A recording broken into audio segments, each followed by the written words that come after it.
la semana pasada, hoy vamos a ver, habíamos llegado hasta la parte de qué eran cada una de las energías, es decir, qué era energía cinética, qué era energía potencial, qué era cada una de esos. Es decir, fundamentalmente habíamos dicho de que la energía cinética era aquella energía que estaba presente cuando existía un movimiento, por eso se la llamaba energía del movimiento, y estaba relacionada con la velocidad. Ahora, teníamos la otra energía, que era la energía de posición, la energía potencial, y era aquella energía que estaba presente cuando existía una diferencia de altura con respecto a un nivel tomado como referencia. Entonces hoy vamos a ver cuáles son todos los principios que rigen en trabajo, en un movimiento rectilíneo y en un movimiento circular. Entonces, el primer principio que vamos a ver va a ser el principio de conservación de la energía mecánica para una fuerza conservativa. En física, la palabra conservación se refiere a una cantidad que permanece constante, es decir, que no varía. Por eso nosotros vamos a ver este principio para fuerzas conservativas. Una fuerza conservativa por excelencia, habíamos dicho que era el peso de un cuerpo, o también la de la fuerza restauradora, son dos fuerzas conservativas por excelencia. Vamos a ver, ¿sí? No sé si a alguien más le pasa, pero no veo la pantalla compartida. Yo compartí. No sé si se ve o no.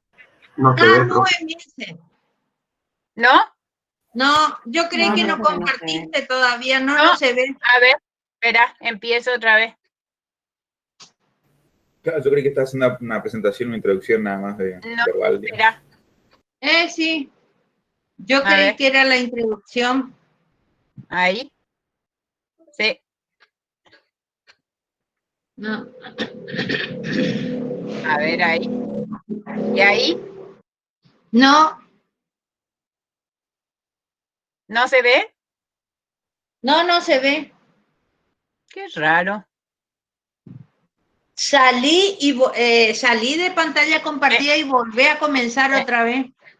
Dejá de presentar y volvé. A ver. Yo creí que vos estabas haciendo la introducción. No, vos sabés que yo creí que estaba. Voy a empezar otra vez. Sí.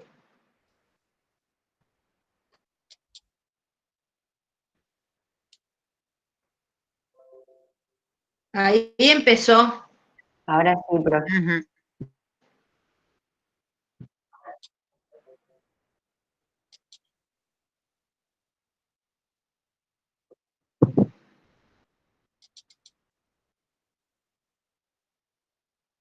Ahí está. Ahora sí, sí, ahora sí. Bueno. Entonces, habíamos llegado hasta este ejemplo, que era lo que yo les quería decir. Es decir, el principio de conservación de la energía mecánica para una fuerza conservativa. Les había hecho referencia a por qué se llama conservativa y por qué se llama conservación en física, que se refería a una cantidad que permanece constante. Vamos a ver un ejemplo sencillo de conservación de la energía mecánica. De una piedra, tenemos acá una piedra,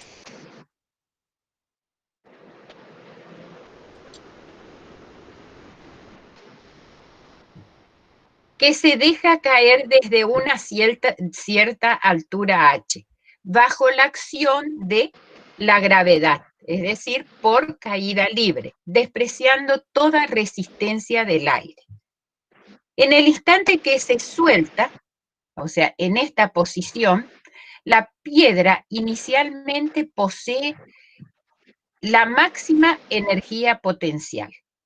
Al ir cayendo, su energía potencial va disminuyendo debido a que la altura esta va disminuyendo, pero su energía cinética va a ir aumentando para compensar esa pérdida de energía potencial. ¿Y por qué va aumentando esa energía cinética? Porque comienza a aumentar la velocidad. Entonces, de modo que la suma de las dos energías permanece constante en cualquier punto de esta trayectoria. O sea, y al llegar al nivel de referencia, al piso, yo voy a tener una energía cinética máxima y una energía potencial nula que se gastó durante todo el trayecto que hizo esta piedra. O sea que en cualquier instante, en cualquier punto de esta trayectoria, la energía mecánica total va a ser siempre la misma. Recordemos que la energía mecánica total es igual a la suma de la energía cinética más la energía potencial. Ahora vamos a ver cómo lo vemos desde el punto de vista físico. Entonces nosotros vamos a estudiar este principio de la energía mecánica para una fuerza conservativa en excelencia como es el peso de un cuerpo. O sea, vamos a recordar que la energía mecánica total es igual a la suma de la energía cinética más la energía potencial. Es decir, la energía cinética, recordemos que es la energía del movimiento y la energía potencial es la energía de la posición. La energía potencial tenemos acá tres puntos extremos. Uno, el punto A, el punto B y en un punto intermedio C. Tengo un nivel de referencia que es la Tierra con una referencia 0, 0, una cota 0, 0, y vamos a ver qué es lo que sucede con este cuerpo que se cae desde una determinada altura. La energía potencial del cuerpo en el punto A con respecto al plano de referencia, ¿a qué va a ser igual? Al peso del cuerpo por la altura, ¿no es cierto? Entonces, si yo dejo caer ese cuerpo desde A hasta B, la energía potencial en B va a ser igual a 0 y la cinética va a ser máxima. ¿Por qué? Porque acá arriba yo tengo la máxima energía potencial. Estoy a la máxima altura con respecto al nivel del plano de referencia. Una vez que fue cayendo este cuerpo, se fue gastando esa energía, como habíamos visto en la piedra que caía, se fue gastando la energía potencial y fue ganando velocidad, por lo tanto fue ganando energía cinética. Entonces, y vamos a ver por qué sucede, es decir, que cómo esta energía potencial se transformó en energía cinética. Yo sé que en este punto A tengo el máximo de la energía potencial, y que es igual al peso del cuerpo por la altura a que se encuentra ese cuerpo. Yo sé que el peso de un cuerpo es igual al producto de la masa por la aceleración de la gravedad en el lugar. Si un cuerpo cae desde una altura h por caída libre, yo sé que la altura en caída de un cuerpo que cae con caída libre, con movimiento rectilíneo uniforme acelerado, es igual a 1/2 de la aceleración de la gravedad por el tiempo al cuadrado. Entonces, si yo reemplazo en esta ecuación de energía potencial del punto A, reemplazo el peso del cuerpo y la altura total recorrida por ese cuerpo con un movimiento de caída libre, voy a tener la masa por la gravedad, va a ser el peso, y después la altura va a ser un medio de la aceleración de la gravedad por el tiempo al cuadrado. Pero ¿qué sucede? La aceleración de la gravedad está multiplicada 2 veces, o sea que me va a quedar aceleración de la gravedad al cuadrado por el tiempo al cuadrado, va a ser igual a la velocidad del cuerpo en el punto B. Es decir, que toda esta energía potencial en A se transformó en energía cinética en el punto B. Eso es con respecto a los puntos extremos. Ahora vamos a ver qué es lo que pasa en cada una de esos puntos con la energía potencial. Hasta ahora estuvimos viendo qué pasaba con los puntos extremos A y B con respecto a los pasajes de energía, ¿no es cierto?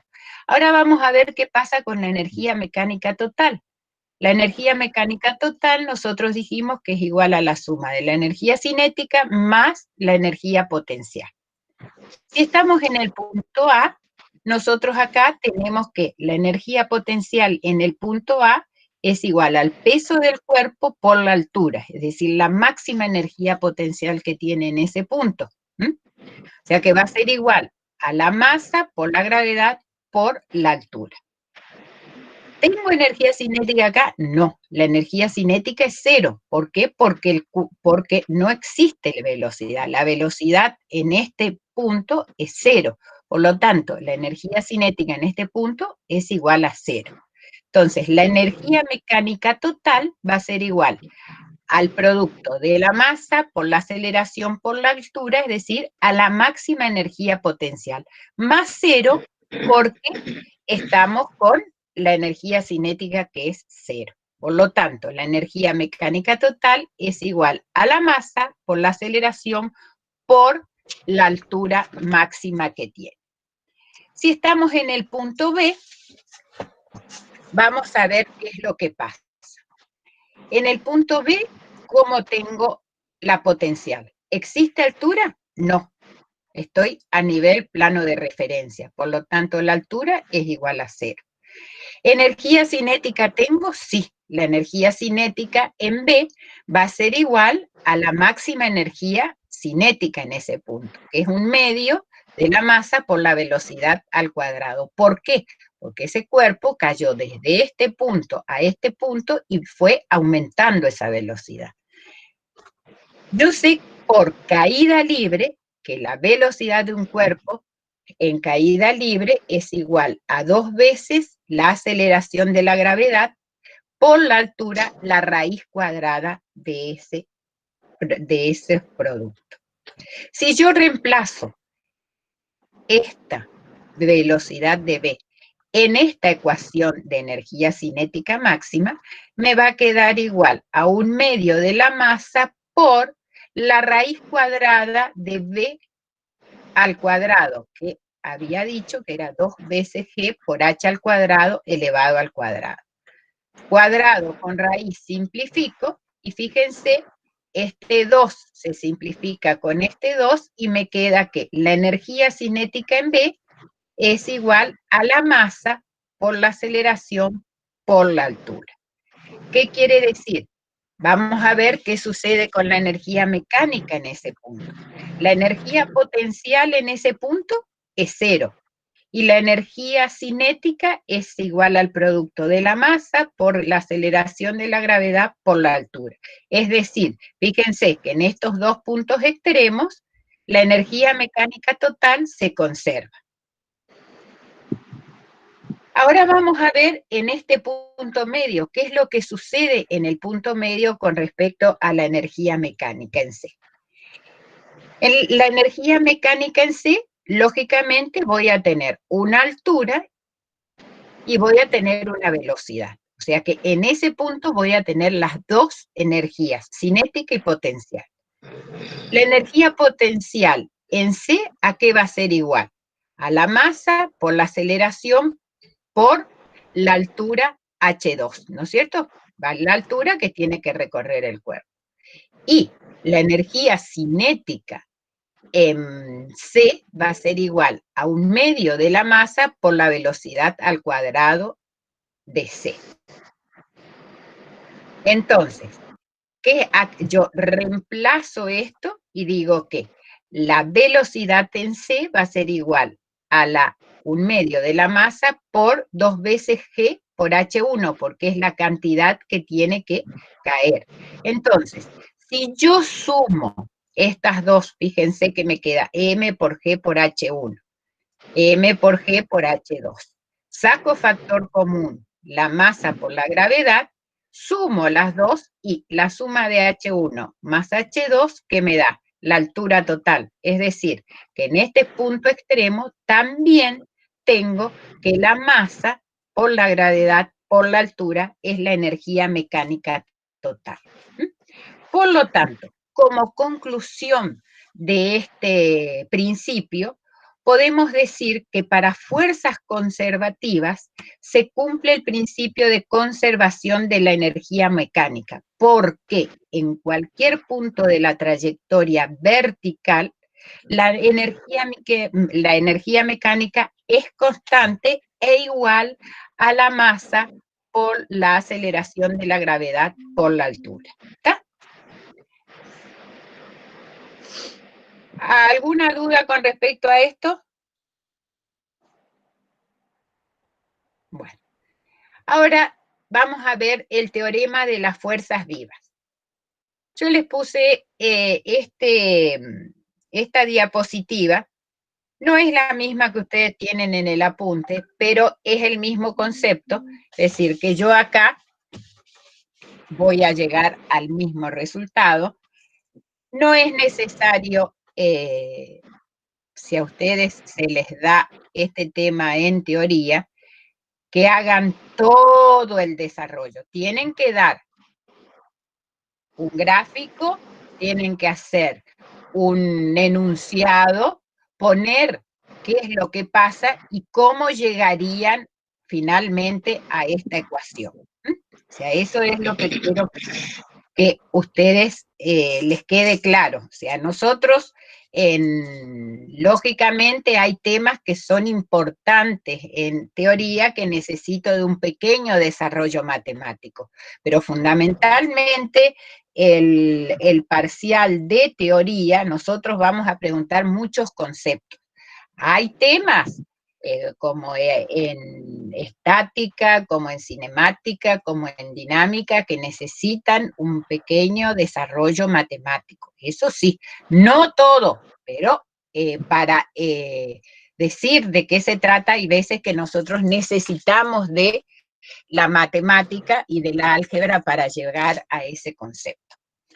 Entonces, ahora vamos a estudiar un cuerpo, el mismo principio que vimos, pero ahora van a actuar fuerzas conservativas y fuerzas no conservativas.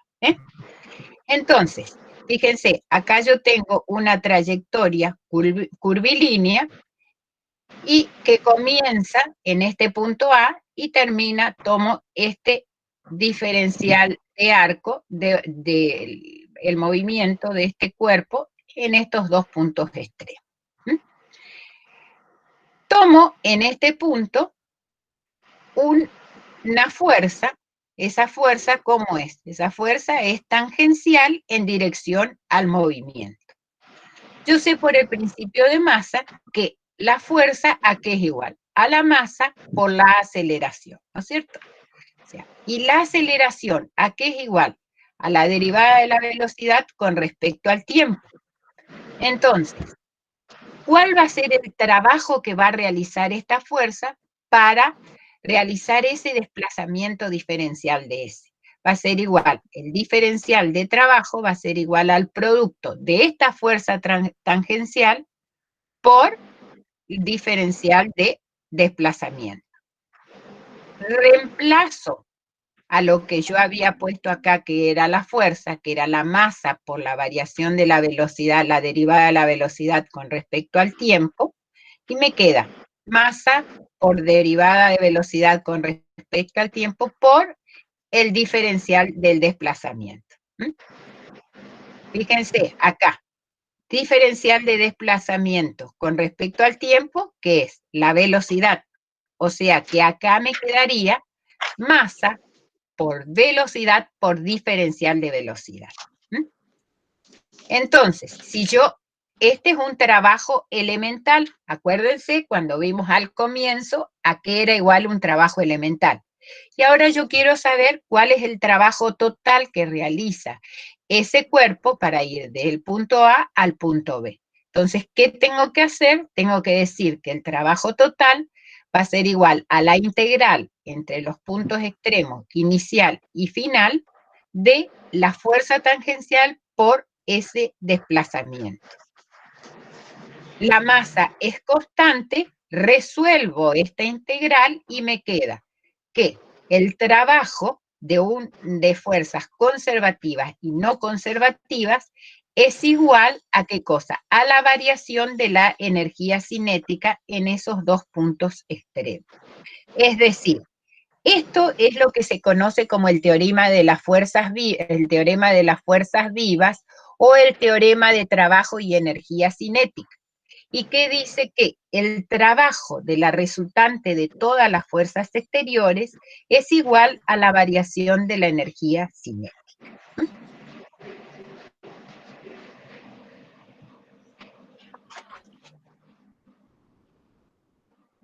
Bueno. El otro principio que vamos a ver es el de ecuación trabajo-energía mecánica. Es decir, para el caso en que actúan fuerzas conservativas y fuerzas no conservativas.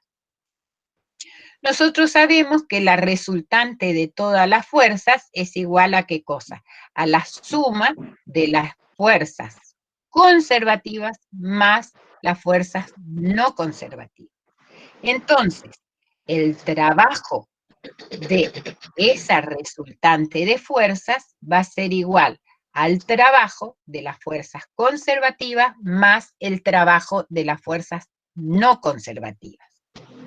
Si yo quiero saber el trabajo de las fuerzas no conservativas, haciendo un pasaje de términos, voy a decir que el trabajo de las fuerzas no conservativas es igual al trabajo de la resultante de todas las fuerzas menos el trabajo de las fuerzas conservativas. Recordando qué es lo que habíamos dicho de energía potencial y trabajo, ¿se acuerdan que cuando se definió energía cinética, se dijo que tanto el trabajo como la energía cinética tenían el mismo signo? Había trabajo, aumentaba la energía cinética, ¿no es cierto? Sin embargo, las fuerzas conservativas tienen que ver con la energía potencial, es decir, que a medida que va aumentando el trabajo, va disminuyendo la energía potencial. Entonces, en vez de poner esta ecuación, yo voy a poner que el trabajo de las fuerzas no conservativas es igual al trabajo de las resultantes menos por esta ecuación, pero menos por lo que terminamos de explicar, de que siempre el trabajo de las fuerzas conservativas se opone al trabajo. El trabajo de las fuerzas conservativas se opone al trabajo, por eso tiene el signo menos. Entonces, resolviendo esto me queda trabajo de la fuerza resultante y más la variación de la energía potencial. Nosotros, por lo que terminamos de ver, dijimos que el trabajo de la resultante de todas las fuerzas, ¿a qué era igual? A la variación de la energía cinética. Entonces, en vez de poner trabajo de la fuerza resultante, pongo variación de energía cinética. Entonces, el trabajo de las fuerzas no conservativas va a ser igual a la suma de la variación de la energía cinética más la energía potencial. Entonces, la energía cinética es energía cinética final menos energía cinética inicial más energía potencial final menos energía potencial final. Lo único que hice es reemplazar a qué equivalen estas variaciones. Pero si yo acomodo en energía mecánica cada uno de estos términos, recordando que la energía mecánica es la suma de la energía cinética más la energía potencial, me quedaría que acá tendría energía mecánica final menos energía mecánica. O sea que el trabajo de todas las fuerzas no conservativas es igual a la variación de la energía mecánica. ¿Alguna duda hasta ahora? No. Bueno, seguimos. Ahora, si el trabajo de las fuerzas no conservativas es igual a 0, ¿qué quiere decir? Que la diferencia de estas dos energías mecánicas, la final y la inicial, es igual a 0. ¿Qué significa? Que la energía mecánica total, perdón, la energía mecánica final es igual a la energía mecánica inicial.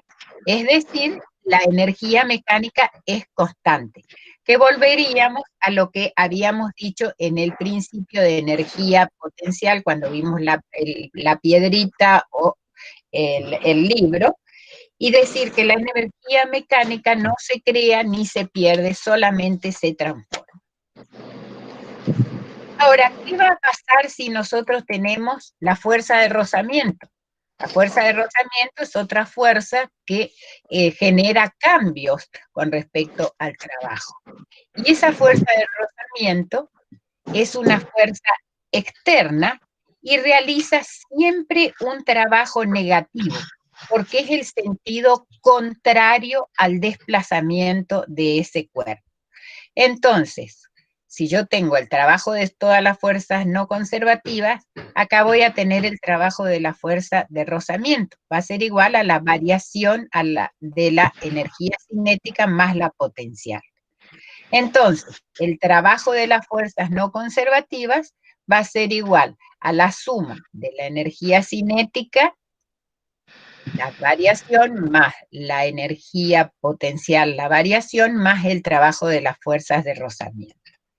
El trabajo de las fuerzas de rozamiento son disipativas, o sea, se disipan, se van, es decir, se pierden como energía calorífica. Entonces, si no hay rozamiento, es decir, si estamos, por ejemplo, en una pista de hielo, se aprovecha el trabajo de todas las fuerzas conservativas, totalmente se aprovecha ese tipo de trabajo. ¿Está? Bueno, ahora para ver, esto es un ejemplo, no es, lo tienen ahí en el apunte, pero no es una cosa para que ustedes vean qué es lo que pasa con un péndulo simple. Si nosotros tenemos que esto es un sistema aislado, ustedes saben que un sistema aislado no existen fuerzas exteriores, entonces la energía mecánica total se conserva. Un elemento donde el péndulo simple es un elemento donde se conserva la energía mecánica total. Fíjense que si yo lo tengo en esta posición, en la posición esta yo voy a tener una energía potencial máxima y una energía cinética igual a 0. ¿Y por qué va a ser eso? Porque acá está al máximo de esa altura y no tiene velocidad. Esto va a pasar en este punto y en este punto. En los puntos extremos de la oscilación de un péndulo voy a tener energía potencial máxima. Sin embargo, en la posición de equilibrio va a tener, la velocidad va a ser máxima y voy a tener la energía cinética máxima y la potencial es igual a 0. Eso es como para que vean qué es lo que pasa con respecto al cambio de energía en un péndulo, que no solamente con elementos que caen, sino con elementos que oscilan se mantiene la energía mecánica. Bueno. Ahora vamos a ver la potencia. Potencia mecánica se define, y la vamos a identificar con la letra P, como el trabajo mecánico en la unidad de tiempo. O sea, trabajo sobre tiempo. O sea, la potencia mecánica se va a definir como la rapidez con que se realiza un trabajo. La potencia media es la variación del trabajo con respecto al tiempo, y la potencia instantánea va a ser igual a al diferencial del trabajo con respecto al tiempo. Va a ser en un punto de esa trayectoria. O sea, no hay mucho por hacer, porque esto es, la potencia es el trabajo que realiza un cuerpo en una unidad de tiempo. Lo importante acá en potencias son las unidades de potencia. Tenemos, como en todas las magnitudes, tenemos los tres sistemas: el sistema MKS, el sistema CGS y el sistema técnico.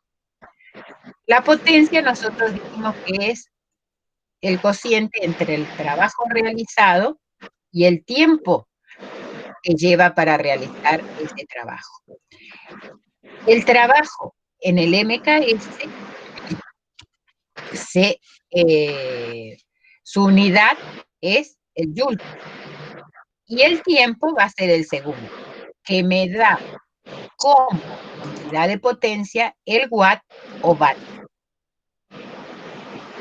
Esta unidad de potencia tiene elementos que son mayores y que son los que más se usan. Tenemos el kilowatt, que se lo identifica con una K y una W, y que equivale a 1000 watts. Después tenemos el megawatt, que es igual a una M, una W, y equivale a 1.000.000 de watts, es decir, 10 a la séptima de watt. Y el gigawatt, que equivale a 1.000 millones de watts, y es igual a 10 a la novena de watt. En el sistema CGS no tiene nombre la unidad, simplemente es el cociente entre la unidad de trabajo de el CGS, que es el hercio, sobre el tiempo en segundo. Y ahora este sí es importante, porque con esto ustedes se miden la potencia de los autos, de los motores de los autos. Todo lo que tenga que ver con potencia se la mide en caballo vapor. En el sistema técnico vamos a tener la unidad de trabajo es el kilográmetro sobre segundos, y el múltiplo es el caballo vapor. El caballo vapor es 75 kilográmetros por segundo, equivalen a un caballo vapor. Lo importante ahora es qué relación hay entre las unidades del sistema técnico y el sistema MKS, que ahora la vamos a ver. Yo quiero pasar caballo vapor a kilowatt. Yo sé que 1 kilogramo fuerza equivale a 9,8 joules. Y que a 9,8 newton. Y esto es igual a un joule. Acá tenemos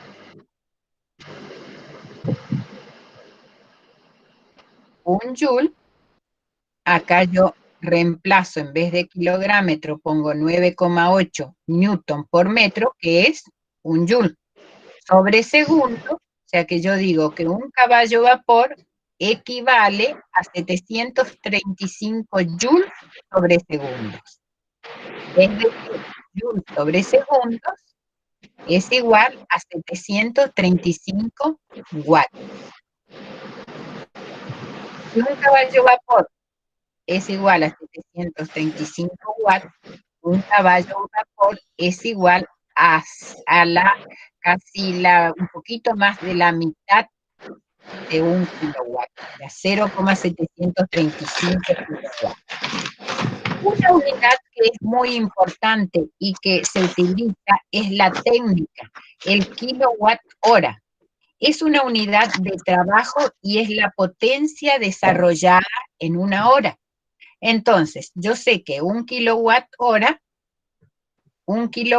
tiene 1000 watts y una hora tiene 3600 segundos. Por lo tanto, un kilowatt hora equivale a 3.600.000 joules. Recordando, un kilogramo fuerza es igual a 9,8 joules y un kilográmetro, perdón, 9,8 newton y un kilográmetro es igual a 9,8 joules, reemplazando acá yo obtengo que un kilowatt hora equivale a 367.000 kilográmetros, que es una unidad de trabajo. Estas unidades son importantes que ustedes las sepan porque son valores que cuando nosotros tanto en los parciales como en finales pedimos unidades, y estas equivalencias y las relaciones, todas las que fuimos dando en fuerza, en dinámica, en trabajo, todas esas unidades son importantes y tienen que saber. ¿Alguna duda hasta ahora?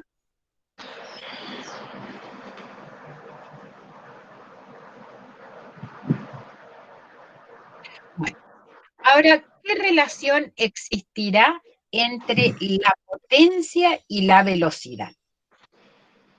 La potencia, además de ser un trabajo en la unidad de tiempo, es la fuerza multiplicada por la velocidad. Fíjense, la potencia es igual a la variación del trabajo en la unidad de tiempo.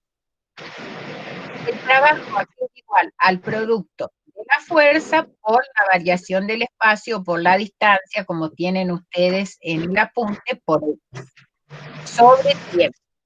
Ahora, espacio sobre tiempo es igual a velocidad. Entonces, la potencia es igual al producto escalar de la fuerza aplicada por la velocidad media adquirida. Fíjense ustedes, ¿qué podemos sacar de conclusión acá? Fíjense, si ustedes están en una montaña, ¿qué potencia tiene que tener un auto? Tiene que tener mucha potencia y poca velocidad para poder subir esa cuesta. Entonces, cuando mayor sea la potencia, menor va a ser la velocidad para que esa fuerza de tracción sea grande. ¿Verdad? Entonces, eso es lo que a ustedes les explica por qué cuando hay caminos en mal estado o cuando tienen que elevarse a unas montañas, yo necesito una fuerte fuerza de tracción del motor a una velocidad menor para poder hacer frente a esa situación. Ahora, ¿qué relación existirá entre potencia y energía cinética? Nosotros sabemos, por el principio de masa, que la fuerza es igual al producto de la masa por la aceleración. La masa es igual a ¿qué cosa? A la derivada de la velocidad con respecto al tiempo. Si yo esta ecuación multiplico primero y segundo miembro por la velocidad, voy a tener el producto de la fuerza por la velocidad más el producto de la masa por la derivada de la velocidad con respecto al tiempo por la velocidad.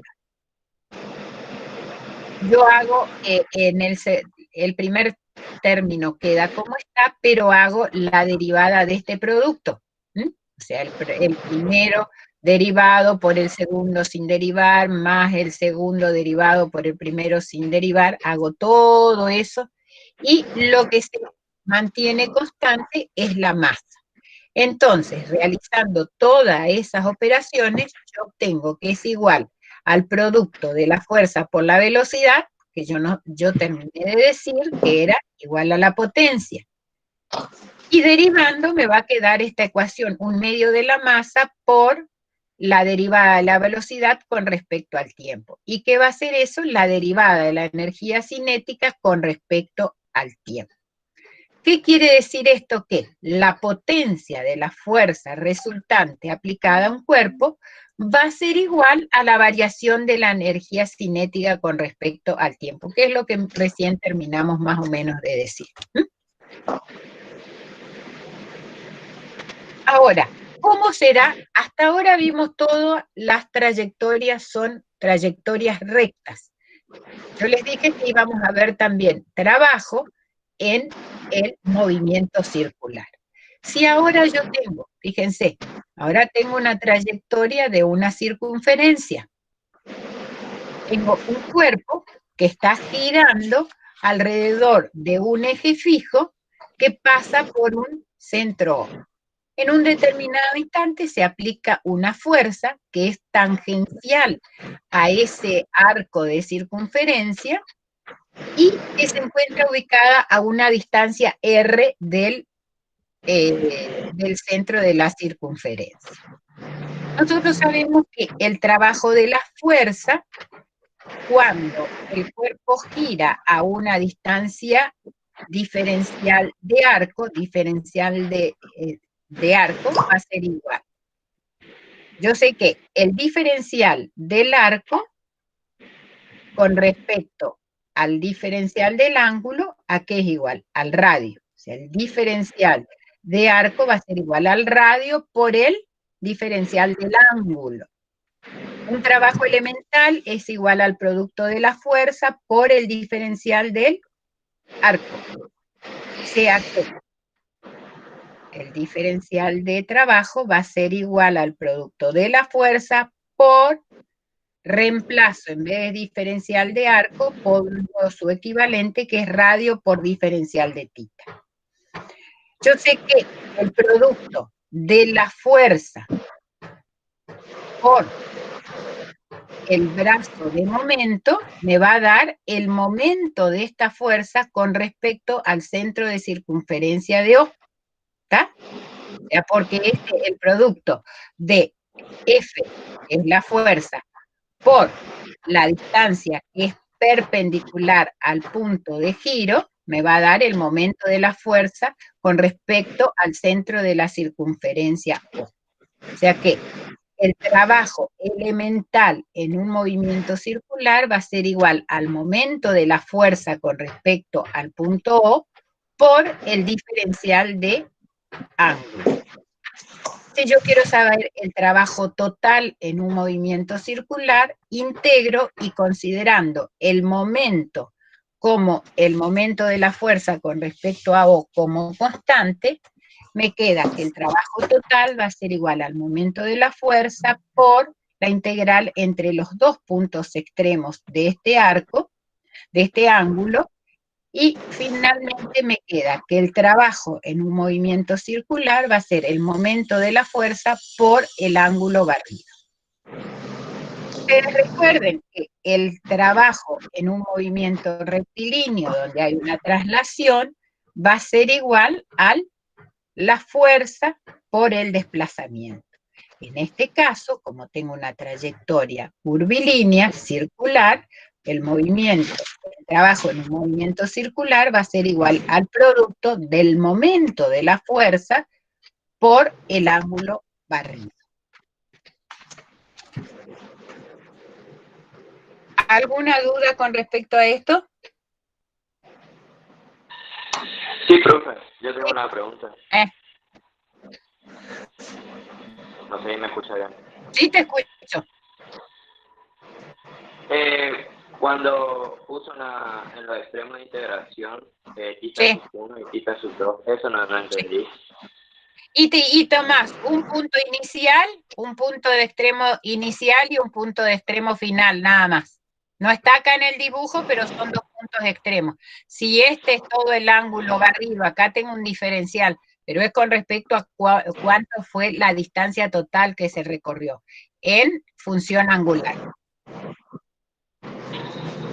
Claro, ahora entiendo las frases. Bueno.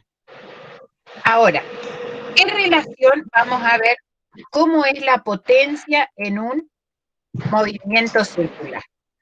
Nosotros terminamos de decir que el trabajo en un movimiento circular, el trabajo elemental, es igual al momento de la fuerza con respecto al punto O por un diferencial de ángulo.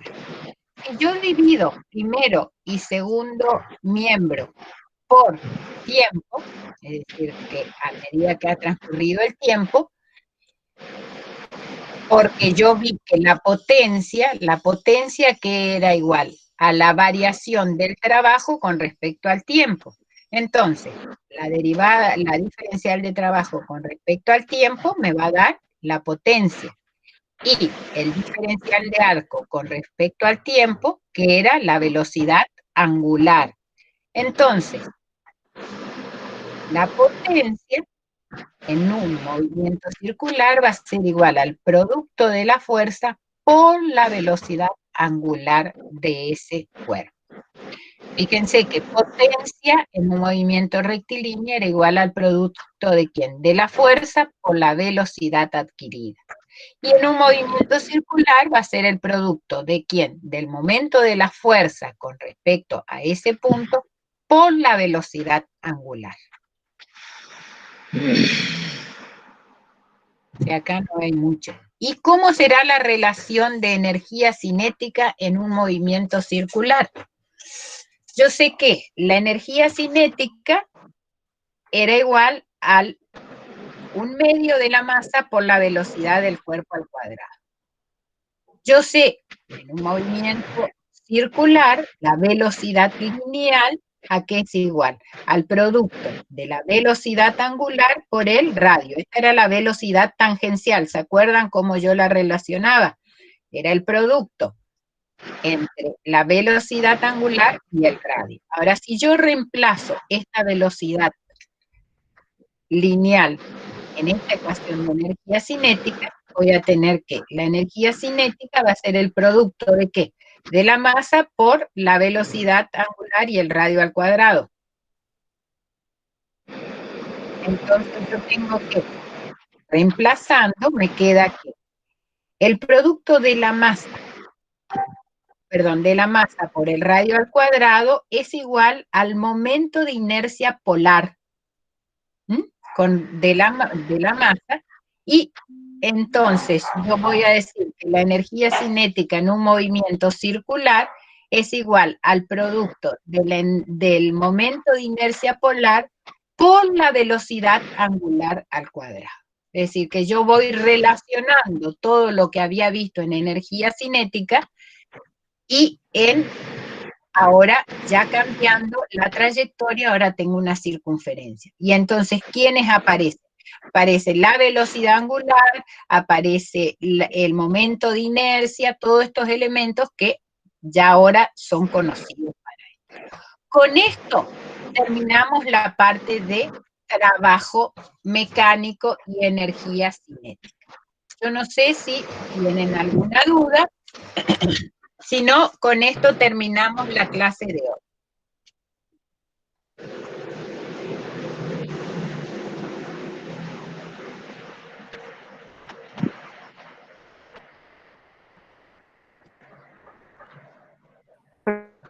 Profe, ¿Sí? ese PowerPoint que estaba pasando recién, ¿es el Power completo, como el de dinámica que se dio en 2 clases, pero era un solo PowerPoint? ¿O son 2 Son Power dos, distintos? ahora los vamos a subir a los dos, porque está la primera parte y la segunda parte de trabajo. Lo mismo está con dinámica, la primera parte y la segunda parte de trabajo. Ah, bueno. Entonces a la tarde los van a subir. Yo pregunto más que nada para Esta tarde saber. Ah, bueno, gracias. ¿Alguna otra pregunta?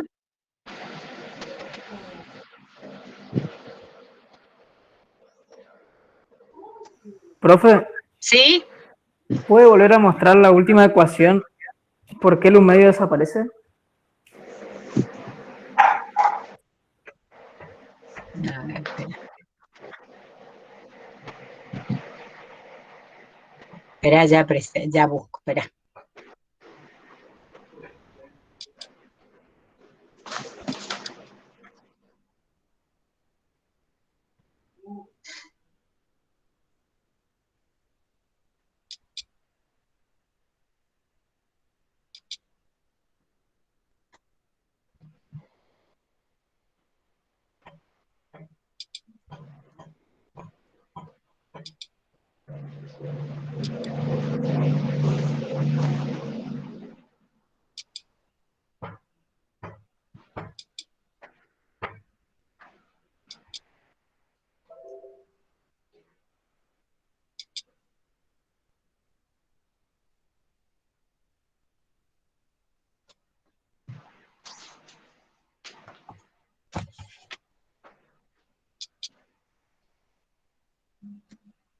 Acá yo me comí, es un medio, no desaparece para nada.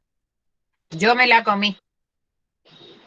Al hacer el pasaje me comí un medio del momento de inercia por la velocidad al cuadrado. Yo cometí el error, pero lo voy a corregir.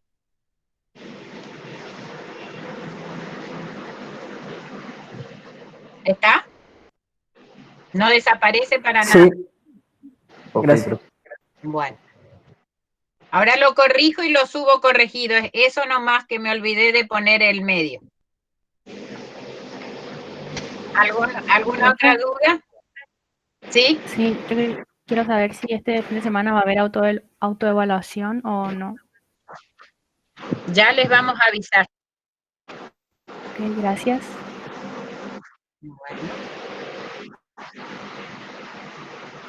¿Alguna otra duda?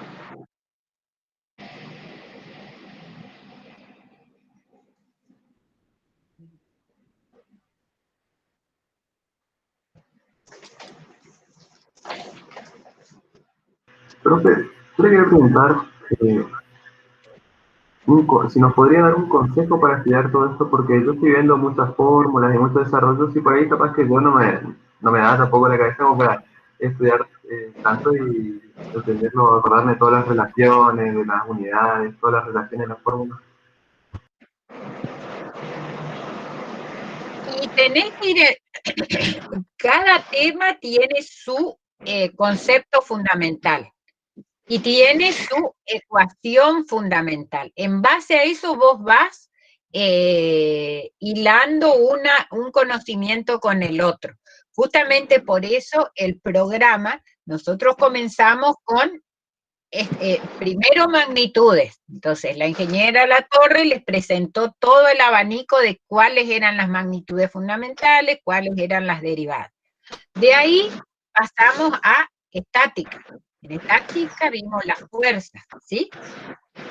Ahí vimos cuáles eran las unidades de fuerza, cuáles eran los conceptos, cuándo era el cuerpo que estaba, un sistema de fuerzas que estaba aplicado a un cuerpo, cómo vinculaba ese cuerpo de distintas formas, qué es lo que pasaba, cómo podía encontrar el valor del efecto de varias fuerzas, por qué método, o sea, iba hilando eso. Después yo tenía que ver cómo trabajaban, tenía que ver cómo, si se movían esos cuerpos, cuál iba a ser la geometría de ese cuerpo, ¿no es cierto? Entonces tenía distintas cosas que yo tengo para evaluar el tipo de conocimiento, cómo es la aceleración, cómo es el movimiento, cómo es el tiempo, cómo es la velocidad. Entonces yo podía evaluar cómo era el tipo de esa geometría. Después, a partir de ahí, se vio la dinámica, es decir, cómo iban a hacer esos movimientos, pero aplicado a fuerza, es decir, que ahora se movían esos cuerpos, que yo había visto esa fuerza en estática, cómo yo las aplicaba en dinámica, qué efecto producía. Entonces, una vez que yo tengo eso, iba a trabajo. Entonces, en trabajo yo veía cómo se generaba ese trabajo de acuerdo al desplazamiento que se producía. Si era un desplazamiento recto, si era un curvilíneo. Pero cada uno O sea, vos tenés que empezar de cero para ir entendiendo todo. Y ahí se te va a ir hilando una cosa con la otra. Y no es, porque todos hemos podido, no es difícil. Si vos tenés una organización para estudiar, es decir, viste un tema, ves cuáles son los temas fundamentales, vean las clases grabadas, vean lo que nosotros les vamos diciendo, y con eso van a poder hacer bien la parte de teoría. No sé, Graciela, si vos querés... No, recomendarle en lo que respecta a unidades. En lo que respecta a unidades, ¿cómo te vas a aprender? No es necesario que te aprendas todo de memoria. Con que vos sepas qué es el Newton, qué es el Newton, qué es la DINA y qué es el kilogramo fuerza. Son las unidades. Una vez que vos entiendas qué es el Newton, de ahí viste que la fuerza se combina con espacios, la fuerza se combina en distintas operaciones matemáticas, con espacios, con tiempos, con velocidades. Sabiendo qué es el Newton, vos podés ir deduciendo las demás fórmulas. Otra cosa para las equivalencias. En el apunte tenés masa inercial y masa gravitacional, que las dos masas son iguales, pero ¿para qué se usa? Para sacar la equivalencia de que 1 kilogramo fuerza vale 9,8 newton. Si vos te sabés qué es el newton, por qué se llama newton, qué combina el newton, y que 1 kilogramo fuerza es 9,8 newton, tenés resuelta toda tu vida en física 1. Porque a partir de ahí la vas a ir combinando en operaciones matemáticas las distintas unidades. Te van a salir solitas las distintas unidades. No hace falta saberse de memoria, hijo. Eso es todo lo que tengo para decirle, Emilce. No, Zoom no, ustedes saben que el Zoom no es nuestro oficial, ustedes van a rendir, los que rindieron el parcial de práctica, saben que usamos Google Meet, ya les vamos a pasar el link del examen, y que durante el examen tienen que tener las cámaras prendidas y los micrófonos prendidos, durante la hora y media que dure el examen.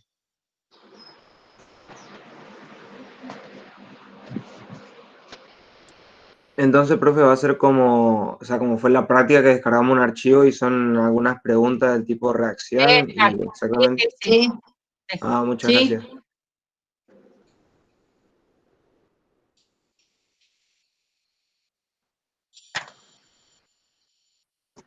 ¿Otra pregunta?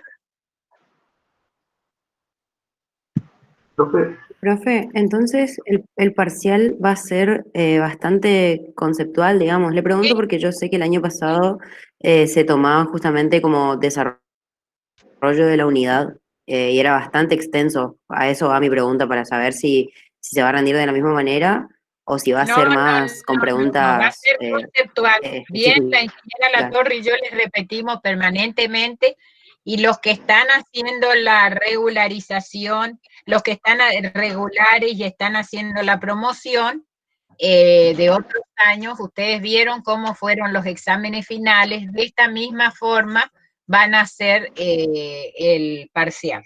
Es decir, conceptos, y si hay que desarrollar algo para demostrar, por ejemplo, si por ahí nosotros le pedimos condiciones de equilibrio de un cuerpo rígido, por decir algo, o sea, no necesitan hacer toda la derivada, el determinante de este, el determinante del otro, en otro. O sea, decir dónde parten, a qué van a llegar y por qué van a llegar. Nada más. El concepto, la definición. Mirá, Brogy, no es cierto lo que vos decís que el año pasado se tomaba el desarrollo de unidad. Eso no es cierto. El profesor titular que tomaba el desarrollo de una unidad hace 5 años que se jubiló. Nosotras que hace 5 años estamos tomando la teoría, siempre fuimos con preguntas puntuales, siempre fuimos y apuntamos a lo conceptual. De hecho, que algún desarrollo, como hoy les decía la ingeniera García Solá, de hecho que algún desarrollo matemático tienen que hacer. No todo es un concepto, si bien es fundamental, pero hay algún desarrollo, pero no es cierto eso de la unidad entera. Hace 5 años que no se toma más así. ¿Está? Está bien, profe. Le pido disculpas si me confundí. Yo el año pasado no rendí teoría, por algo estoy recursando, pero era lo que yo tenía entendido, aparte con los modelos de parciales y demás, pero está bien, puede ser que me haya confundido. Le pido disculpas. Claro, porque en un modelo de parcial vos podías haber visto, por ejemplo, momento de inercia de masa, por ejemplo, a ver que me acuerde alguno, momento de inercia de masa, definición, expresión matemática, significado físico. ¿Y qué pasa? Con rotación de un sólido rígido, la unidad es muy corta. Y cuando te pide la definición, ahí vos haces una demostración. El sólido en rotación, la fuerza que produce el movimiento, relacionada con un movimiento circular, la aceleración normal, con una aceleración b cuadrado sobre r, la normal la pones en función de una lineal, y ahí tenés mucho por demostrar, pero ese no es toda la unidad, pero sí, en definición de momento de inercia, hay mucho para demostrar. Después la expresión matemática, bueno, eso te va a surgir solo, ¿no es cierto? Vos pudiste haber leído, pero no es toda la unidad. A ver qué otra cosa, trabajo, por ejemplo. Trabajo elemental y total. Y en esa definición, vieron ustedes, definición de trabajo elemental y trabajo total, hay una demostración para hacer. No es que nosotros, bueno, ahora hacer el dibujo, hacer la representación de tal cosa, ahora aplicar tal cosa. No te vamos a decir, nosotros te vamos a pedir y vos tenés que demostrar. ¿Está? ¿Entendiste, Brogy? No es simplemente decir, sí, la partícula se mueve en línea recta. No, tenés toda una parte conceptual. Si hay algo, si hay un diferencial, si hay un integral, de dónde integrar un gráfico que explique lo que vos estás diciendo. No, como yo les digo hoy, por ejemplo, en el teorema de las fuerzas vivas, ustedes tienen un desarrollo gigantesco. O sea, ustedes ponen el gráfico, lo explican y llegan con pequeños pasitos a la demostración de que el trabajo de la fuerza resultante es igual a la variación de la energía cinética, pero no necesitan hacer 10 millones de pasos matemáticos. Con 2 o 3 pasos es suficiente. El teorema de las fuerzas vivas, por ejemplo, yo les aconsejo, estudien por la diapositiva y no la del apunte teórico, porque la del apunte teórico hay una cantidad de diferenciales de fuerza, reemplazo, intercambio de índices y qué sé yo. En cambio, en la diapositiva, ustedes con una integral, un diferencial, una integral, tienen solucionado el problema de las fuerzas vivas y listo. O sea, hay otro camino matemático, sin que deje de significar lo mismo, que el trabajo igual a la variación de la energía cinética. Pero en las diapositivas, recuerden, estudiar por las diapositivas y no por el apunte. Ahora que tocó el tema, ¿qué sí tenemos que estudiar del apunte antes que de la diapositiva? ¿Por qué nos recomienda estudiar antes del apunte que de lo expuesto en clase? Mira, yo te recomiendo estudiar las dos cosas en paralelo. Vos te sentás con el apunte teórico y con la diapositiva. podés mirar las diapositivas, ir leyendo tu apuntes teóricos. Cuando vos veas muy complicado en el teórico, o por ahí ves que hay muchas fórmulas matemáticas y no le encontrás explicaciones a cada paso, mirá en la diapositiva cómo se dio ese tema. Pero tenés que ir estudiando con las dos cosas paralelas. Abrí las diapositivas y tenés tu apunte teórico. Y ahí es como cuando haces un control, ¿viste? Vos lees en uno y lees en otro. Porque por ahí puede haber un tema que en el apunte esté mejor que en la diapositiva, o que ustedes, porque a veces se trata de la comprensión que nosotros tenemos.